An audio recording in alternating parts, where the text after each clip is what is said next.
Yes, let's take a look at our Athlete of the Week, presented by Angel Fire Bike Park.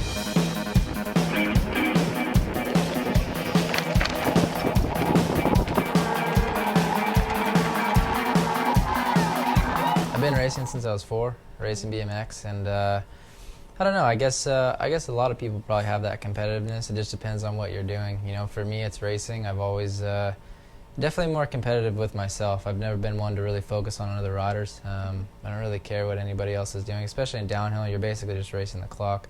And I know what I'm capable of, and so I'm pretty competitive with, or hard on myself sometimes. You're known for being a really smooth rider. You always look like you're just flying.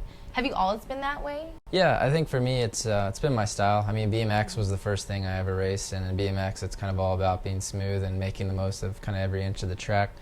And yeah, I've never been one to really just hang it out and take big risks or whatever. This season of the World Cup Series, you won the first race.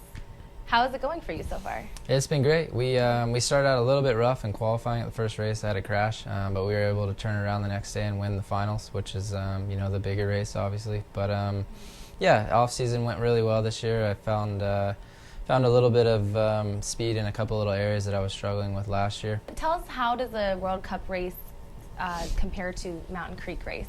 I guess the race is a little bit different just because the guys that are there, there's a few World Cup guys here, and the level is still high. You know, the guys that race the Nationals are still, I feel like, really close to the same speed on these tracks because we race them every year.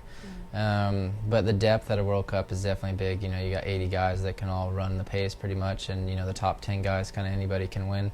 But as far as the course and everything goes, it's pretty similar. The track here is pretty fast, rough. It's got a lot of riders on it, so it gets kind of that World Cup rough to it. I really like coming here. It's probably maybe my favorite race of the year, actually, as far as a whole venue. So we're out here. There are a lot of young guys who are just starting. They're 18. You're a little older, way more experienced than them, and accomplished. How much more do you see yourself doing this? So I think as long as I can, I feel like I'm improving and I can win races, I'll keep doing it. So I just turned 27 a few months ago, and so I think at least another 3 or 5 years, and then possibly longer. But yeah, I mean, I think I might have a hard time racing if I wasn't in it to kind of win. I don't think I'd ever be a guy that would just ride around to get 10th place or something, even though that is a good result. I think for me, it's the drive to win is always there, and as long as I feel like I can do that, I'll probably still race.